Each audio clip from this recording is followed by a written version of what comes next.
নমস্কার বন্ধুরা, রিঙ্কুর রান্নাঘরে আজকের আমি রান্না করছি খাসির মাংস আর লুচি। আমরা তিনজন মিলে পিকনিক করছি। এখানে আমি কিভাবে খাসির মাংসটা রান্না করছি আপনারা শুরু থেকে শেষ পর্যন্ত ভিডিওটি দেখুন।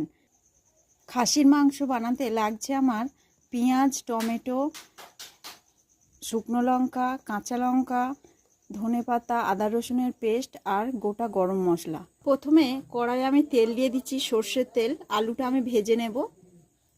তেল গরম হয়ে গিয়েছে, দিয়ে দিচ্ছি আলু, হলুদ গুঁড়ো, লবণ। এটা হয়ে গিয়েছে দেখুন।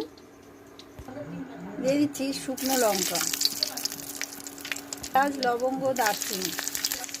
দিয়ে দিচ্ছি পেঁয়াজ,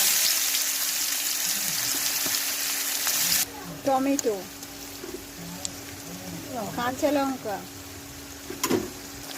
দিয়ে দিচ্ছি আদা রসুনের পেস্ট, 1 চামচ হলুদ গুঁড়ো, 1 চামচ লঙ্কার গুঁড়ো, জিরে আর ধনের গুঁড়ো,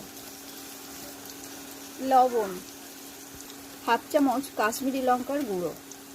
শেষে অ্যাড করছি মিট মশলা। অল্প পরিমাণে জল দিয়ে দিচ্ছি। মশলা আমার করা হয়ে গিয়েছে। মাংস আমি 700 গ্রাম মাংস নিয়েছি, মাংসটা আমি মশলার মধ্যে দিয়ে দিচ্ছি।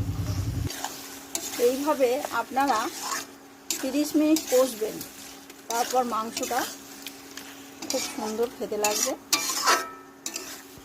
মাংস আমার কষা হয়ে গিয়েছে, দিয়ে দিচ্ছি ভাজা আলু, দিচ্ছি গরম জল, ধনে পাতা দিয়ে দিচ্ছি।